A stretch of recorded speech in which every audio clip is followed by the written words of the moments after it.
Hello my dear students. என்னதான் whole year படிச்சிருந்தாலும் இந்த ஒரு எக்ஸாம்ல இருந்து இன்னொரு எக்ஸாம்க்கு இருக்கிற கேப்பை வந்து நம்ம எப்படி யூட்டிலைஸ் பண்றோமோ அது பொறுத்து தான் நம்ம மார்க்ஸும் இருக்கும். So how to plan and read during these gaps that are there in between the board examsல அத பத்தி தான் இந்த வீடியோல நம்ம பார்க்க போறோம். So what are we waiting? Let's directly get into the video and see what the time scheduling is all about.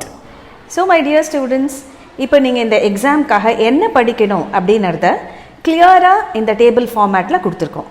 So இப்போ நீங்கள் பார்த்தீங்கன்னா இந்த ரோஸ் இருக்குது. இந்த ரோவில் பார்த்தீங்கன்னா எவ்வளோ நாள் கேப்ஸ் இருக்குது உங்களுக்கு அப்படின்றத டேட்ஸ் நாங்கள் மென்ஷன் பண்ணியிருக்கோம். அடுத்தது பார்த்தீங்கன்னா காலம்ஸ் இருக்குது. இந்த காலமில் ஃபஸ்ட் காலமில் எவ்வளோ லெசன்ஸ் நீங்கள் கவர் பண்ணணும், அதுக்கப்புறம் மார்னிங் என்ன படிக்கணும், ஆஃப்டர்நூன் என்ன படிக்கணும், ஈவினிங் என்ன படிக்கணும் அப்படின்றதையும் நாங்கள் கிளியராக மென்ஷன் பண்ணியிருக்கோம். ஸோ ஏன் இந்த மாதிரி டிவைட் பண்ணணும் அப்படின்னா, சில லெசன்ஸ் வந்து ரொம்ப ஈஸியாக இருக்கும், அது வந்து உங்களுக்கு ஆஃப்டர்நூனில் போட்டிருக்கோம். மார்னிங் அண்ட் ஈவினிங் வந்து நிறைய டைம் இருக்குது, நீங்கள் ரிலேட்டிவ்லி இன்னும் ஃப்ரெஷ்ஷாக இருப்பீங்க அப்படின்றதுனால சில லெசன்ஸை நம்ம அலோகேட் பண்ணியிருக்கோம். அண்ட் அகெயின் டே வைஸ் கொடுத்ததில் எந்த லெசன் என்னைக்கு படித்தா நீங்கள் பப்ளிக் எக்ஸாம் போகிறதுக்குள்ளே ரொம்ப தரவாக இருக்க முடியும் அப்படின்றத யோசிச்சும் பிளான் பண்ணியிருக்கோம். ஸோ இந்த டைமில் அந்த லெசன்ஸை நீங்கள் கண்டிப்பாக முடிங்க. சப்போஸ் புக் பேக்கில் இருக்கிற எல்லா கொஷின்ஸும் உங்களால் படிக்க முடியலன்னா don't worry at all. Most important questions for board exam அப்படின்னு சொல்லிட்டு ஒரு வீடியோ நாங்கள் போடுவோம். அதில் இருக்கிற கொஷின்ஸை நீங்கள் தரோவாக படிச்சுக்கோங்க.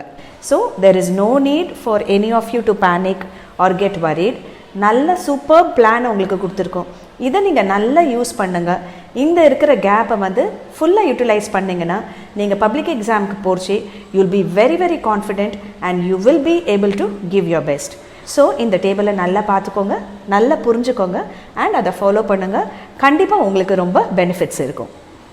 I'm sure this video is going to be very useful for you. Follow these techniques, read very well and do well in your board exams. See you in the next video. Bye.